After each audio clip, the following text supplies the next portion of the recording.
YSR colony ఆపద్బాంధవుడు అభివృద్ధి చోదకుడు SK Jafar భాయ్ గారికి, అదేవిధంగా వేదిక పైన ఆశీనులైన మున్సిపల్ చైర్పర్సన్ చాముండేశ్వరి గారికి, हमारे चेयरमैन साहब एक बार अच्छा याद रखिएगा। అదేవిధంగా వైస్ చైర్మన్ రవి గారికి, రహీం ఖాన్ గారికి, ఇక్కడ కొంతమంది పేర్లు నాకు తెలుసు, కొంతమంది పేర్లు తెలియదు, దయచేసి అన్నిగా భావించకండి. ఉపాధ్యాయ బృందములకు ప్రతి ఒక్కరికి, ఇక్కడికి విచ్చేసిన పేరెంట్స్కి, అదేవిధంగా విద్యా కమిటీ చైర్మన్ గారికి, ముఖ్యంగా ఈ మన భారత భవిష్యత్ నిర్మాతలైన విద్యార్థులకి ప్రతి ఒక్కరికి కూడా పేరు పేరున నా నమస్కారాలు. ఈరోజు ఒక శుభదినం. ఎందుకంటే ఒక విద్యార్థిని మనము ఇంటి నుంచి బడికి పంపాలంటే ఒక మహాయజ్ఞం. అటువంటిది ఇంతమంది పిల్లలకి ఇక్కడ ఎలిమెంటరీ స్కూలు, ప్రైమరీ స్కూల్, అదేవిధంగా జిల్లా పరిషత్ హై స్కూల్ కూడా ఇక్కడికి తీసుకురావడము మీరే కాదు, మేమందరూ కూడా చేసుకున్న అదృష్టం. ఎందుకంటే మనం ఇక్కడి నుంచి వ్యయ ప్రయాసాలు కోర్చి అనేది కూడా చెప్పాల్సి వస్తుంది. దాదాపు 2 కిలోమీటర్లు 2.5 కిలోమీటర్లు వెళితే కానీ మనం నడుచుకొని కావచ్చు, ఆటోలో కావచ్చు, సైకిల్ పైన కావచ్చు, బైక్ పైన కావచ్చు వెళితే కానీ మనకి ఇంత సౌకర్యం ఎక్కడా లేదు. అదే మన ఇంటి దగ్గర ఇటువంటి పాఠశాలను అప్గ్రేడ్ చేసి మన దగ్గరకు వచ్చి మనమల్ని రమ్మని మన పాఠశాలలో చదువుకోమనడము మనమందరూ చేసుకున్న పుణ్యం. నేను ఎందుకు ఈ విషయం చెప్తానంటే ఇక్కడ కొద్దిగా మా ముఖ్యమంత్రి గారి గురించి కూడా చెప్పాలి దయచేసి. ఎందుకంటే విద్య పైన అతనుకున్న శ్రద్ధ ఏ ముఖ్యమంత్రికి లేదు. ఇంగ్లీష్ మీడియం అనేది మన ప్రైమరీ స్కూల్లో చిన్నపిల్లలకి వాళ్ళు చిన్న స్థాయి నుంచి కూడా ఇంగ్లీష్ మీడియంలో వాళ్ళు అనర్గళంగా మాట్లాడాలి, అనర్గళంగా రాయాలి, వాళ్ళ భవిష్యత్తు బాగుండాలి. ఈ ఊర్లోనే కాదు, ఈ జిల్లాలో కాదు, ఈ రాష్ట్రంలో కాదు, ఈ దేశంలో ఎక్కడికి వెళ్ళినా కూడా పిల్లలందరూ కూడా తడబడకుండా వాళ్ళ భవిష్యత్తును వాళ్ళు నిర్మింపజేసుకునేదానికి ఒక ఇంగ్లీష్ మీడియం అనే దాన్ని తీసుకురావాలని ఆయన ఆలోచన చేయడం మనం అందరూ కూడా చాలా సంతోషపడాలి.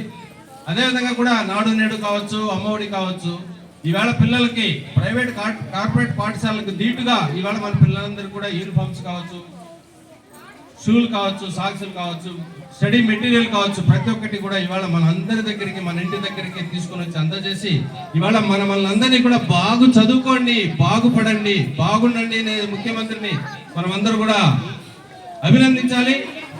ఎందుకంటే విద్యాదానం మహాదానం, విద్య లేని వాడు వింత పశువు. నువ్వు 1,00,000 కాదు 1,00,00,000 రూపాయలు డబ్బున్న లెక్కేసేవాడు, రాయనవాడు ఉంటే వానికి ఎందుకు ఉపయోగపడ్డ, సమాజానికి ఉపయోగం లేదు.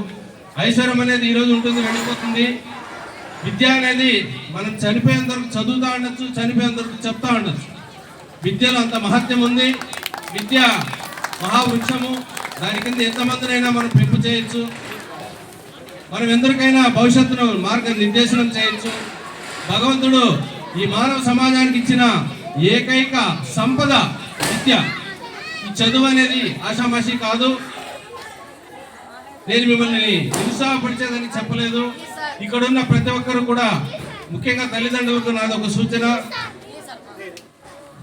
దయచేసి మేము చిన్నపిల్లప్పుడు సాలేహా మేమంతా కూడా వాటికి చదువుకున్నాము. 4th క్లాస్లో నేను వాసన్ ఫోటో స్టూడియో దగ్గర తప్పిపోతే ఊరంతా వెతికి పట్టుకొని పోయినారు మా ఇంటికి. 4వ తరగతి. వీళ్ళు ఎంత చదువుతున్నారో నాకు తెలీదు. ఇప్పుడు ప్రతి ఒక్కరు సెల్ ఫోన్ మనకు యాప్స్ డౌన్లోడ్ చేసేంత నాలెడ్జ్ ఆ భగవంతుడు ఇచ్చాడు, ఆ దేవుడు ఈ పిల్లలకి అందరికి. మాకప్పుడు ఆ పలక తప్పితే ఇంకేమి తెలియదు.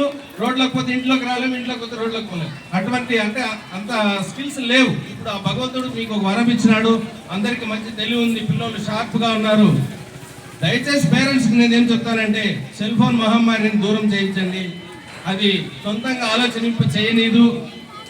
ఎంతసేపు దానిపైన మనల్ని ఆధారపడే విధంగా మన సమాజాన్ని మొత్తం తయారు చేసింది. కాబట్టి దయచేసి ఆ సెల్ ఫోన్ నుంచి పిల్లల్ని దూరం పెట్టండి. వాళ్ళకి మంచి చదువు ఇప్పించండి. చదువు చెప్పేదానికి ఉపాధ్యాయులు సిద్ధంగా ఉన్నారు, పాఠశాల సిద్ధంగా ఉంది, చేతికి పుస్తకాలు ఇచ్చినారు, తినేదానికి భోజనం పెడతా ఉన్నారు. మనం చేయాల్సింది వాళ్ళ చేతికి ఆ ఫోన్ ఇవ్వద్దండి దయచేసి. ఒక పిల్లోడు ఫోన్ పట్టుకొని చేతిలో కూర్చుంటే చుట్టూరు 10 మంది కూర్చుంటూ ఉంటారు. దానివల్ల అనర్థం తప్పితే మనకు ఉపయోగం ఏం లేదు. దయచేసి ఇటువంటి చిన్న మనం చిన్న ఒక మాట, అరే చూడొద్దురా ఫోను, తీసుకోవద్దురా ఫోన్ అంటే మనం వాళ్ళ బారి నుంచి తప్పించుకొని మనకేదో పర్సనల్ పనులు చూసుకునే దానికి వాడిని డైవర్ట్ చేసేదానికి వాడి ఒక ఫోన్ ఇచ్చేసి నువ్వు పోయి చూసుకుంటా ఉంటారా అంటే మన పని మనం చేసుకుంటా ఉంటాం. దయచేసి ఇటువంటివంతా ఎంకరేజ్ చేయండి.